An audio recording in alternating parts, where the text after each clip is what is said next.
40 ആണ്ട് എനിക്ക് ആ തലമുറയോട് നീരസമുണ്ടായിരുന്നു. സങ്കീർത്തനം 95-ാം അധ്യായത്തിന്റെ 10-ാമത്തെ വാക്യമാണ്. നീരസമുണ്ടായിരുന്ന ആ തലമുറയെ ദൈവം നടത്തിയത് എങ്ങനെയാണെന്നറിയും. അവർക്ക് വിശന്നപ്പോൾ കഴിപ്പാൻ മന്ന കൊടുത്തു, കാടപക്ഷി കൊടുത്തു. അവരുടെ യാത്രാമധ്യേ തടസ്സമായി നിന്നിരുന്ന ചെങ്കടൽ ദൈവം നീക്കി കൊടുത്തു. അവർക്ക് മാറായിലെ വെള്ളം മധുരമാക്കി കൊടുത്തു. പാറയിൽ നിന്ന് കുടിപ്പാൻ വെള്ളം കൊടുത്തു.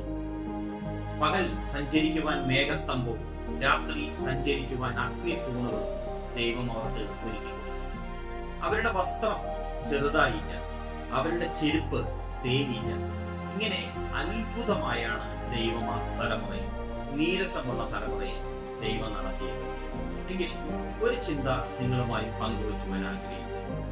നീരസമുള്ള തലമുറയെ ദൈവം ഇങ്ങനെ അത്ഭുതമായാണ് നടത്തിയതെങ്കിൽ ദൈവം സ്നേഹിച്ചാലും ദൈവം പറയുന്നത് അതുപോലെ തന്നെ അനുസരിക്കുകയും ദൈവത്തെ എല്ലാറ്റിനേക്കാളും മീതെ സ്നേഹിക്കുകയും ചെയ്യുമ്പോൾ ദൈവത്തിന് നമ്മെ സ്നേഹിക്കാതിരിക്കാൻ സാധിക്കത്തില്ല. അങ്ങനെ ആയാൽ ഈ ലോകത്തിൽ ദൈവം നമ്മെ എന്താക്കി തീർക്കുമെന്നും എന്താക്കി മാറ്റുമെന്നും ഉലകത്തിൽ ആർക്കും പ്രവചിക്കുവാൻ സാധിക്കും.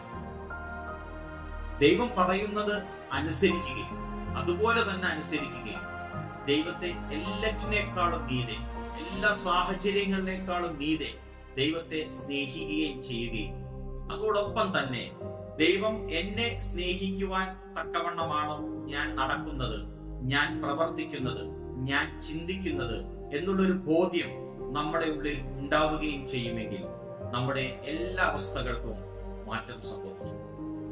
അങ്ങനെ ഒരു ബോധ്യം ഈ ദിവസങ്ങളിൽ നമ്മുടെ ഉള്ളിൽ ഉണ്ടാകട്ടെ. അതിനായി ദൈവം നമ്മെ എല്ലാവരെയും സഹായിക്കട്ടെ. God bless you.